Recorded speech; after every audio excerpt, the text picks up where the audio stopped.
Hi everybody, it's Tim from Master Vintner. Now I'm catching up today on a couple of projects. I've got a long-term thing going on where I split a Sauvignon Blanc kit into two. It's a Master Vintner Sauvignon Blanc from the limited edition of 2016. Excellent kit.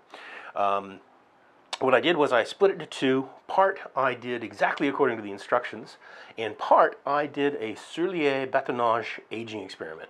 Now, Sur Lie means leave it sit on the yeast lees. So after primary fermentation, you rack it, and then you don't rack it again.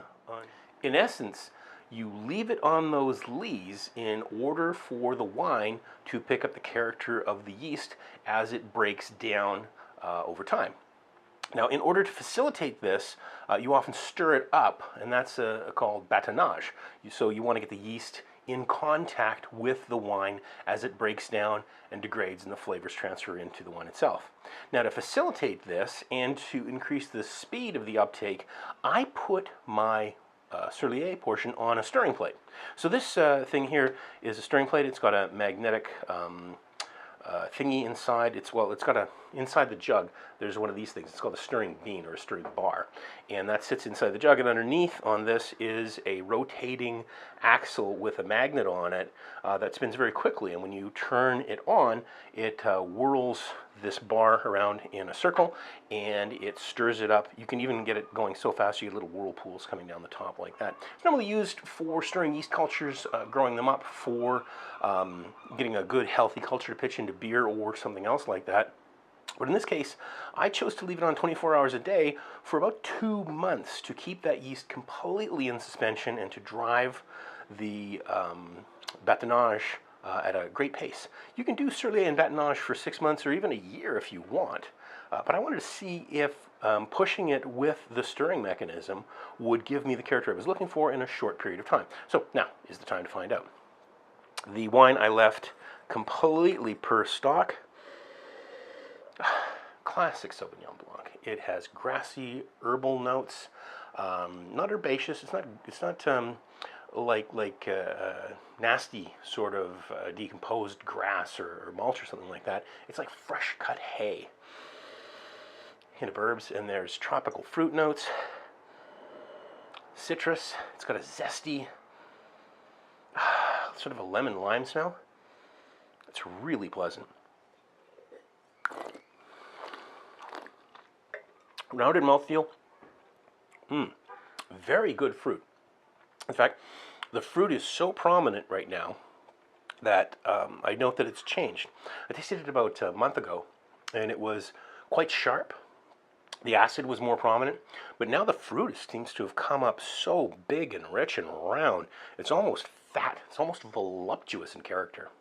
Now, I've turned the stirring bar off on this about 3 days ago. I've let it settle, so we'll get some clear wine off the top, but if you'll see,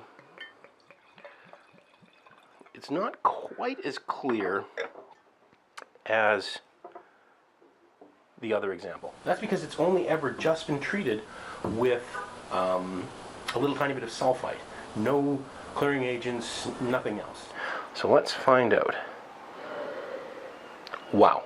Vastly different aroma. The huge wallop of ripe rounded fruit is not present. I'm getting minerals. Oh, there's some apricot.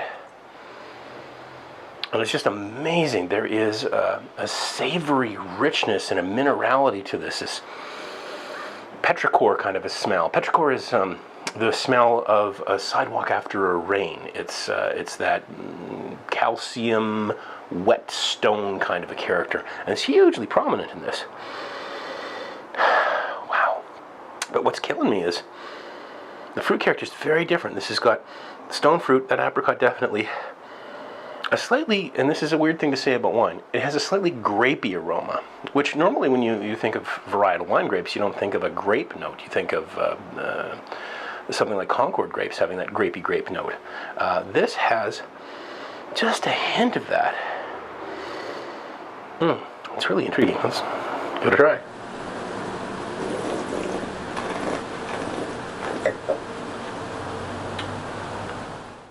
Okay, the big surprise here is that it's still got that sweet wallop of fruit character. It's not sugary. It's a sweetness from the fruit itself up front, but the acidity is being perceived vastly differently.